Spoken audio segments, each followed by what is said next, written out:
കൗതുകം ലേശം കൂടുതലായതുകൊണ്ട് തന്നെ കൗതുക കാഴ്ചകളൊക്കെ കണ്ടു കഴിഞ്ഞാൽ അതിൻ്റെ പിന്നാലെ ക്യാമറയും കൊണ്ട് പോകുന്ന ഒരു പതിവ് എനിക്കുണ്ട് കേട്ടോ. എൻ്റെ വീഡിയോ കാണുന്ന പലർക്കും അതറിയായിരിക്കും. അപ്പോൾ പെട്ടെന്നൊരു ദിവസം ഒരു കൗതുക കാഴ്ച കണ്ടപ്പോൾ എന്നെ ഓർത്ത് എനിക്ക് വേണ്ടിയിട്ട് ഫോട്ടോ ഒക്കെ അയച്ചു തന്നിട്ടുണ്ടായിരുന്നു കേട്ടോ എൻ്റെ ഒരു ആൻറ്റി. എന്നിട്ട് എന്നോട് പറഞ്ഞു, ഇത് എന്തിൻ്റെ കൂടാണെന്ന് നീ ഒന്ന് ഗസ് ചെയ്ത് നോക്കാൻ. ഞാൻ എൻ്റെ ജീവിതത്തിൽ ഇങ്ങനെ ഒരു സംഭവം കണ്ടിട്ടില്ല. എനിക്ക് ഭയങ്കര കൗതുകമായിരുന്നു കേട്ടോ ആ ഫോട്ടോ തന്നെ.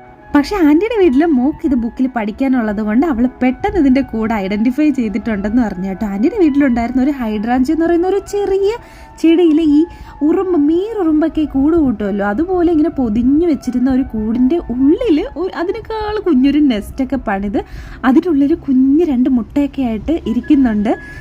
നിനക്ക് വീഡിയോയോ ഫോട്ടോയോ എടുക്കണമെങ്കിൽ പെട്ടെന്ന് തന്നെ വന്നോ എന്ന് പറഞ്ഞിട്ട് എന്നെ ഓർത്ത് വിളിച്ചതാണ് കേട്ടോ ആൻറ്റി.